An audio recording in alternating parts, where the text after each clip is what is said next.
Halo, selamat bergabung kembali di podcast mengenai isu-isu terkini dalam kajian hubungan internasional yang dipersembahkan oleh Departemen Ilmu Hubungan Internasional Universitas Gadjah Mada. Kali ini bersama saya Poppy S. Winanti, staf pengajar HIUGM yang akan memandu jalannya diskusi. Tanggal 12 September ditetapkan oleh PBB sebagai South-South Cooperation Day atau Hari Kerjasama Selatan-Selatan. Penetapan ini bertujuan untuk menegaskan pentingnya negara-negara selatan dan kerjasama di antara mereka dalam lanskap ekonomi politik global. Perlu saya sampaikan, saya kira, studi mengenai kerjasama Selatan-Selatan atau yang biasa disebut KSS ini merupakan salah satu flagship kajian yang dikembangkan Departemen Ilmu Hubungan Internasional UGM sejak beberapa tahun terakhir. Dalam kurun waktu tersebut, sejumlah penerbitan, termasuk lahirnya jurnal Global South Review oleh Institute of International Studies HIUGM, yang didedikasikan khusus untuk mendiskusikan hasil kajian mengenai KSS, mencerminkan komitmen HIUGM dalam mengembangkan kajian ini. Oleh karena itu, untuk memperingati South-South Cooperation Day, podcast HIUGM kali ini akan membahas mengenai topik tersebut. Namun, karena aspek yang dibahas saya kira cukup banyak dan mungkin terlalu sayang jika disajikan hanya dalam satu putaran diskusi, podcast tentang KSS akan dibagi menjadi 2 serial podcast. Podcast yang Anda dengarkan ini adalah seri pertama yang akan membahas KSS secara umum, terutama untuk memahami apa itu KSS, bagaimana sejarah kelahirannya, dan bagaimana perkembangannya kontemporer saat ini. Sedangkan untuk podcast seri berikutnya akan membahas secara khusus mengenai strategi kerjasama yang diterapkan negara sedang berkembang dan tentunya bagaimana pemerintah Indonesia menjalankan KSS secara lebih mendalam.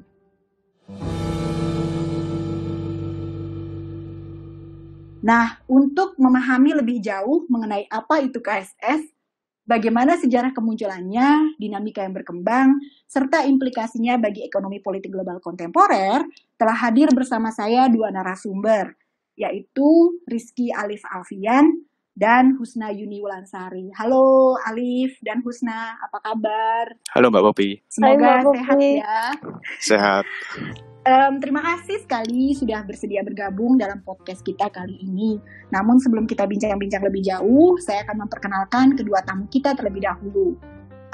Husna dan Alif adalah alumni HIUGM. Alif adalah salah satu editor dari buku Kebangkitan The Global South, Strategi, Implementasi, dan Implikasinya bagi Tata Kelola Ekonomi Politik Global yang diterbitkan kerjasama antara HIUGM dengan penerbit Geraha Ilmu, dan Alif baru saja menyelesaikan studi masternya di University of Queensland. Ini fresh from the oven ya, Alif ya. Sedangkan Husna Wulansari atau yang biasa dipanggil Husna menjadi salah satu kontributor juga dalam buku tersebut dan menulis secara khusus bab mengenai KSS dalam lanskap tata kelola kerjasama pembangunan global. Husna sekarang aktif di NGO berbasis di Jogja yang bergerak di bidang humanitarian issue. Baiklah, saya kira para pendengar mungkin sudah tidak sabar lagi ya, ingin mengetahui lebih lanjut apa sih sebetulnya KSS itu gitu. Nah, saya mungkin akan mulai dulu dari Alif ya. Alif, gimana nih? Sebetulnya apa sih yang dimaksud dengan KSS gitu? Mungkin bisa dijelaskan secara ringkas dan dengan sangat sederhana apa yang bisa kita pahami apa sebetulnya yang dimaksud dengan KSS. Silakan Alif ya. Terima kasih Mbak. Jadi mungkin kita belum banyak yang familiar dengan terminologi KSS atau Kerjasama Selatan-Selatan. Tetapi secara sederhana, kita bisa pahami KSS sebagai berbagai inisiatif atau bentuk kerjasama baik dalam bidang politik, kultural, sosial maupun ekonomi yang dilakukan pemerintah, perusahaan maupun masyarakat sipil di negara-negara selatan. Kata kuncinya di sini adalah negara-negara selatan. Mungkin bagi banyak pendengar, istilah selatan juga belum terlalu familiar. Negara-negara selatan di sini merujuk bukan pada negara-negara yang berada di selatan ekuator, melainkan negara-negara yang dulu pernah mengalami penjajahan atau dalam istilah yang lebih akademik kita sering menyebutnya sebagai negara-negara pasca kolonial. Negara-negara ini pernah dijajah dan karena pengalaman penjajahan mereka mengalami kesulitan dalam memajukan institusi politik, ekonomi, dan pembangunannya. Nah, kerjasama Selatan-Selatan bisa kita pahami sebagai kerjasama di antara negara-negara yang pernah mengalami pengalaman ini.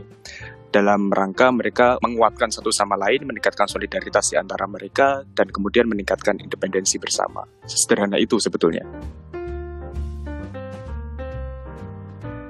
Oke, jadi bukan dari sisi geografis gitu ya, Liv ya. Jadi kita lebih melihat dalam konteks yang lebih luas ketika kita memahami yang namanya negara-negara selatan. Oke, mungkin bisa dijelaskan lebih lanjut ya, Liv ya. Faktor apa saja sih sebetulnya mendorong negara selatan nih mengembangkan kerjasama di antara mereka? Tadi Alif sempat menyebutkan ini adalah bagian dari mereka berupaya bersama, tumbuh bersama, berkembang bersama. Karena kalau tidak salah dari beberapa kajian yang ada, kita melihat semacam dua kutub gitu ya, menjelaskan kerjasama selatan-selatan ini. Ada yang percaya bahwa kelahirannya sebetulnya merupakan wujud resistensi terhadap yang disebut sebagai negara utara gitu.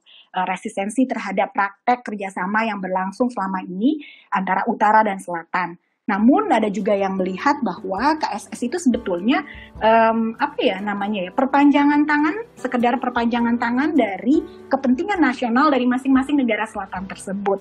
Mungkin perdebatan ini bisa dipahami dalam konteks perkembangan KSS, terutama ketika Perang Dingin telah berakhir. Nah, mungkin Alif bisa mengelaborasi lebih lanjut gitu ya, bagaimana sih sebetulnya memahami dan menempatkan konteks kerjasama Selatan-Selatan ini dalam dinamikanya yang dulunya mungkin disebut-sebut sebagai solidaritas Selatan-Selatan, dan bagaimana kemudian sekarang dia bisa dipahami sebagai sesuatu yang lebih merupakan alat gitu ya dari praktek politik luar negeri dari masing-masing negara selatan itu. Bagaimana nih Liv kalau dari perdebatan tersebut? Yang Mbak Poppy gambarkan tadi sebetulnya sudah cukup akurat ya. Memang ada dua cara memandang KSS. Yang pertama memang menggarisbawahi kerjasama Selatan-Selatan itu sebagai ekspresi solidaritas negara-negara Selatan untuk saling membantu dan meningkatkan independensi mereka bersama. Dan di sisi lain ada pandangan yang melihat KSS itu semata-mata sebagai selubung bagi kepentingan material, kepentingan nasional negara-negara selatan. Jadi di sini solidaritas itu hanya semacam dalam tanda petik dalih untuk menutupi kepentingan-kepentingan yang sebetulnya sangat pragmatis. Buku yang kemarin diterbitkan oleh Departemen Ilmu Hubungan Internasional UGM dan kemudian bekerja sama dengan Gerai Ilmu sebetulnya mengambil posisi yang agak di tengah-tengah. Jadi di satu sisi kita mengakui bahwa secara historis memang ada semangat solidaritas dalam praktik kerjasama Selatan-Selatan. Dan di sisi lain, kita juga melihat bahwa negara-negara selatan itu ketika mereka membangun kerjasama Selatan-Selatan, mereka juga mempertimbangkan kepentingan material mereka, tidak sekadar bersifat altruistik begitu. Nah, dua perspektif di atas sebenarnya bisa digabungkan. Dalam beberapa konteks, kita bisa melihat negara-negara selatan itu menggunakan kepentingan masing-masing dalam membangun kerjasama Selatan-Selatan, tetapi mereka berusaha mengharmoniskan kepentingan itu sedemikian rupa, sehingga praktek kerjasama Selatan-Selatan tersebut tetap menghasilkan kemajuan bersama dan independensi bersama. Walau demikian, tetap harus diakui bahwa dalam beberapa konteks, harmonisasi kepentingan di antara negara selatan ini tidak terjadi. Dan dalam situasi tersebut, barangkali relasi yang asimetris, relasi yang eksploitatif, itu bisa saja kita temukan. Itu kalau menurut Alif kira-kira apa ya, ketika orang melihat KSS lebih pragmatis, apakah mereka sebetulnya sedang mengkritik kemunculan kebangkitan Cina kah, atau dia sebetulnya berada dalam konteks yang lebih luas, atau gimana nih? Itu pertanyaan yang sangat menarik saya kira, karena memang andai kata kita membaca literatur soal kerjasama Selatan-Selatan, mayoritas argumentasi yang mengatakan bahwa KSS itu sebetulnya hanya selubung kepentingan material itu ditulis dalam konteks kritik terhadap praktek pembangunan Cina. Oke. Ya, jadi di sini kita juga bisa melihat ini sebagai kritik terhadap literatur, Mbak Poppy. gitu Barangkali ya? ketika kita mengatakan bahwa KSS itu, ternyata dia pragmatis sekali, dia ternyata tidak menawarkan solidaritas, barangkali itu karena kita melihat satu kasus tertentu saja, tapi tidak melihat kasus yang cukup luas untuk mengambil generalisasi, begitu.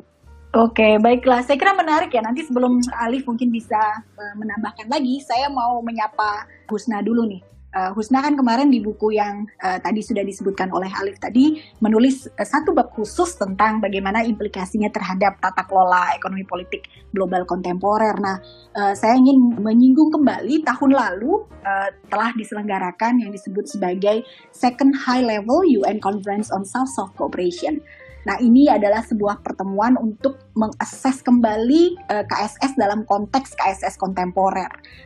Pertemuan ini seringkali juga dikenal sebagai Bapa Plus 40 gitu ya, digelar di Argentina. Nah, mungkin Husna bisa juga melihat nih, apa sih sebetulnya isu yang mengemuka gitu. Salah satu kalau tidak salah, saya kira isu yang menonjol terkait dengan pelibatan negara-negara yang tadi dijelaskan oleh Alif di awal adalah negara yang disebut sebagai negara utara gitu ya.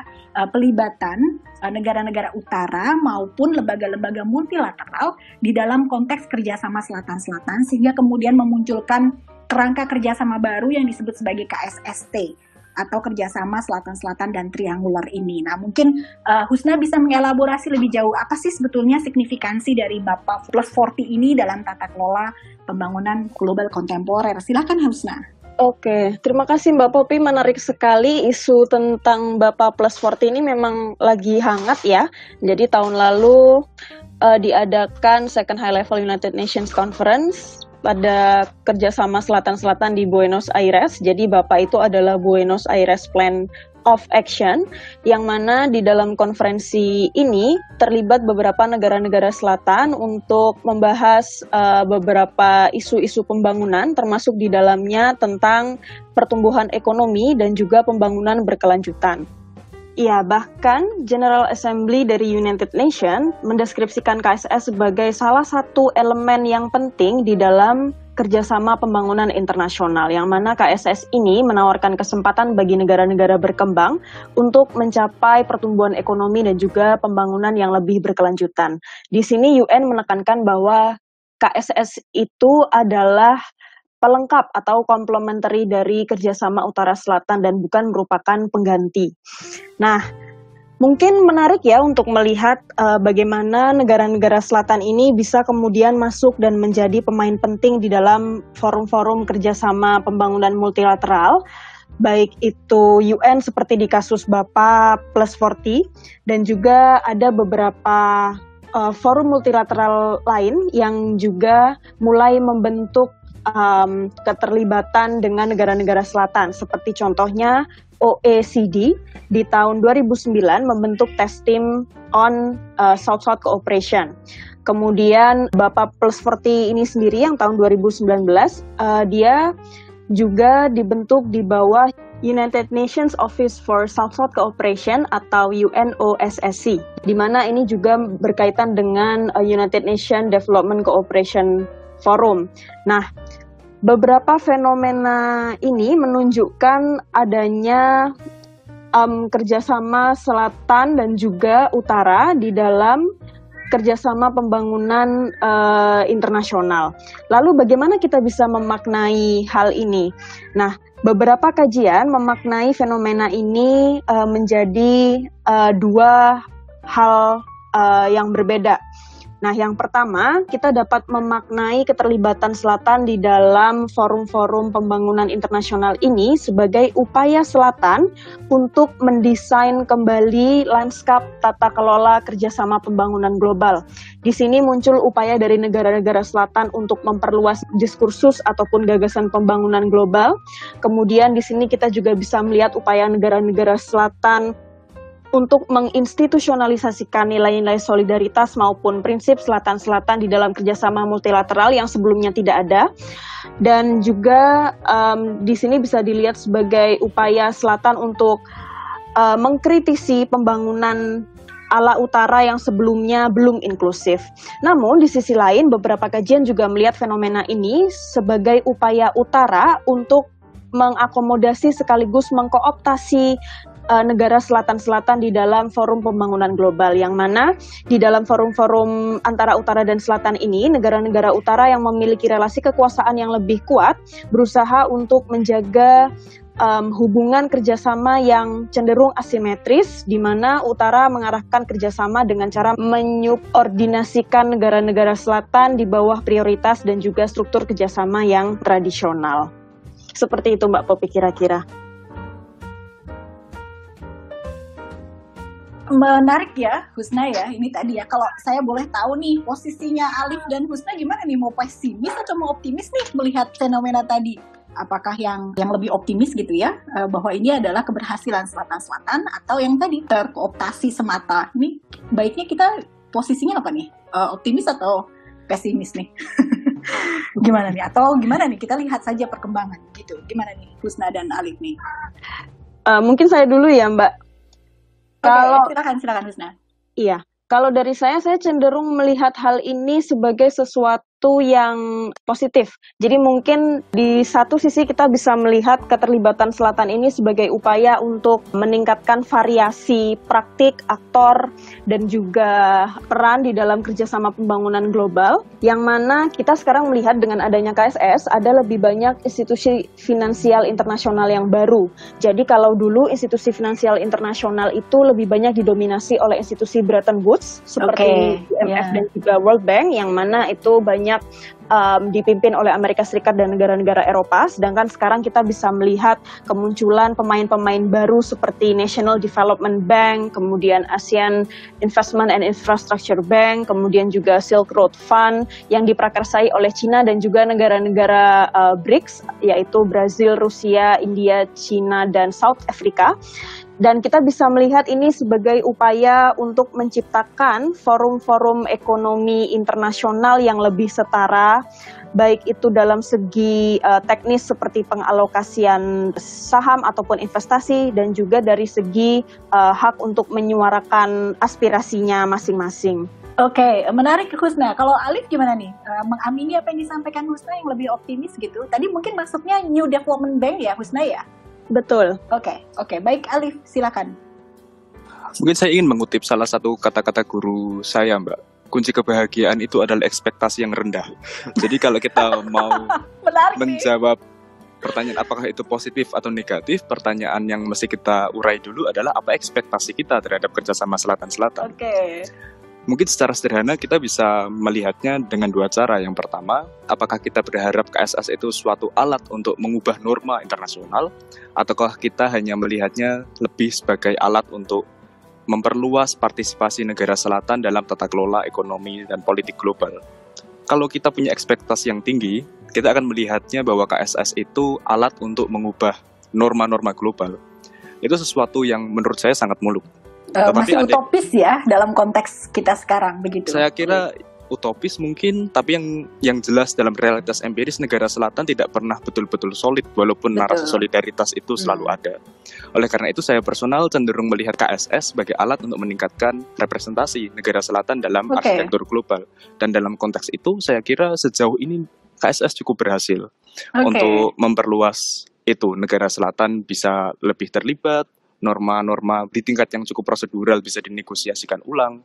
Jadi dalam suatu artian dia mencapai efek yang positif, tapi itu kembali lagi pada apa harapan kita terhadap KSS itu in the first place. Oke, baiklah. Jadi tergantung ekspektasi kita terhadap KSS itu sendiri, begitu ya, Livia? Betul. Ini nggak terasa ya, ternyata kita sudah sampai hampir pada pertanyaan yang terakhir ini. Untuk apa saya minta Husna mengelaborasi lebih jauh. Saya kira kita semua sedang dalam situasi yang cukup penuh keprihatinan. Rekaman ini saja harus berada dalam situasi yang berbeda-beda gitu ya. Alif di mana, Husna di mana, saya di mana, begitu ya. Ini karena salah satu hal yang tidak bisa kita hindari saat ini. Kita sadari sepenuhnya kondisi dunia yang tengah berjuang melawan COVID-19. Nah, saya kira tidak afdol kalau kita tidak bicara tentang konteks KSS dalam kerangka besar bagaimana saya kira solidaritas Selatan-Selatan, atau dalam konteks ini adalah kerjasama Selatan-Selatan, mungkin bisa berkontribusi gitu dalam mengatasi dampak COVID-19 ini. Kira-kira menurut Husna, kerjasama apa yang mungkin bisa dikembangkan atau peran the Global South dalam konteks global health governance ini bisa dilakukan terutama dalam konteks merespon dan menangani pandemi COVID-19. Silakan Husna. Oke, terima kasih Mbak. Mungkin sebelum kita membahas lebih mendalam tentang apa saja aksi yang perlu dilakukan oleh negara-negara Selatan di dalam menghadapi COVID, kita perlu membahas dulu situasi apa sih yang dihadapi negara-negara Selatan di tengah COVID ini. Karena yang jelas jika kita berbicara COVID atau situasi pandemi global, tentu dampak dari pandemi ini tidak dirasakan secara sama oleh negara-negara yang ada. Beberapa negara-negara yang lebih kaya di negara-negara utara, mereka tentu dapat mengatasi COVID ini secara lebih efektif dan lebih strategis ya mungkin. Mereka dapat menyediakan triliunan dolar untuk menyediakan dana bantuan dan juga bailout ketika mereka mengalami krisis finansial akibat lockdown kemarin. Sedangkan di negara-negara selatan sendiri yang lebih miskin, mereka masih mengalami berbagai masalah di tengah resesi global ini, seperti tidak tersedianya sumber daya untuk mengatasi krisis di nasional dan kurangnya koordinasi baik di level pemerintah domestik maupun koordinasi dengan negara-negara selatan yang lain. Nah, pada bulan Juni kemarin, United Nations Conference on Trade and Development atau UNCTAD merilis salah satu dokumen tentang perlunya membangun solidaritas selatan-selatan. Nah, di dalam dokumen ini ada beberapa hal yang digarisbawahi. Yang pertama yaitu bahwa ada ketimpangan kondisi yang dialami oleh negara-negara utara dan selatan dalam memerangi krisis COVID-19. Seperti yang sudah saya sempat bahas sedikit tadi, bahwa negara-negara berkembang lebih punya sumber daya yang besar dan juga yang strategis. Negara-negara utara bahkan mengalokasikan lebih dari 30% dari GDP-nya untuk melawan pandemi ini. Sedangkan jika kita bicara negara-negara selatan, mereka punya sumber daya yang lebih sedikit, bahkan mungkin kurang dari 5% dari GDP-nya untuk mengatasi krisis dari pandemi ini. Nah, hal ini menyebabkan ketimpangan yang cukup serius di mana negara-negara selatan kemudian mengalami kondisi yang lebih rentan dibandingkan dengan negara-negara utara. Dan kerentanan ini juga nantinya akan berdampak pada negara-negara selatan yang membutuhkan waktu lebih lama dan juga kapasitas yang lebih besar untuk dapat pulih dari krisis COVID-19 ini. Nah, di sini dokumen dari UNCTAD merekomendasikan bahwa kerjasama selatan-selatan itu perlu dilakukan dengan tujuan dua hal. Yang pertama, KSS ini dapat digunakan sebagai alat untuk meningkatkan kemandirian bagi negara-negara selatan di tengah situasi COVID, utamanya ketika semua negara-negara yang ada di dunia termasuk negara-negara utara itu mulai menarik diri dari kerjasama multilateral dan lebih fokus pada kepentingan mereka masing-masing untuk pulih dari situasi COVID. Dan kemudian yang kedua adalah KSS ini dapat digunakan sebagai institusi komplementer atau pelengkap untuk berkontribusi bagi upaya mengatasi krisis pandemi global. Nah, di sini dokumen ini juga mungkin menandai beberapa aksi-aksi praktis ya Mbak yang bisa dilakukan oleh negara-negara selatan dalam membangun solidaritas. Yang pertama mungkin dia merekomendasikan bahwa negara-negara selatan perlu untuk membangun kemitraan yang lebih strategis dan juga mengambil aksi-aksi yang lebih terkoordinasi. Dan ini dapat dirancang dengan tujuan untuk misalnya yang pertama meningkatkan sumber daya dalam mengatasi pandemi. Kemudian yang kedua menciptakan ruang-ruang untuk membentuk kebijakan yang lebih pro selatan di berbagai perjanjian ekonomi multilateral. Lalu bisa juga upaya juga untuk membangun resiliensi. Nah, langkah-langkah solidaritas ini nantinya dapat menjadi inisiatif untuk membantu negara-negara selatan pulih dari krisis COVID ini tadi, Mbak. Oke, saya kira menarik sekali Husna tadi ya. Ada beberapa saya kira rekomendasi maupun usulan dari UNCTAD terkait dengan peran dari The Global South dalam menangani COVID-19 ini. Tidak terasa saya kira ini waktunya juga sangat terbatas dan saya sangat berterima kasih nih untuk Alif dan Husna yang sudah berbagi pemikiran mengenai KSS yang sekali lagi saya kira menggarisbawahi pentingnya The Global South dalam lanskap ekonomi politik global. Dan seperti yang tadi saya sampaikan di awal, podcast ini merupakan seri pertama dari 2 seri yang disiapkan untuk memperingati South-South Cooperation Day yang jatuh pada tanggal 12 September. Oleh karena itu, para pendengar yang berbahagia, saya kira ikuti terus podcast HI UGM yang tersedia di kanal-kanal berikut ini, termasuk YouTube, Spotify, Apple Podcast, maupun Anchor HI UGM. Akhir kata, terima kasih. Perkenankan kami, Poppy Eswinanti, Alif Rizky Alfian, dan Husna Yuni Wulansari undur diri dari podcast ini. Terima kasih.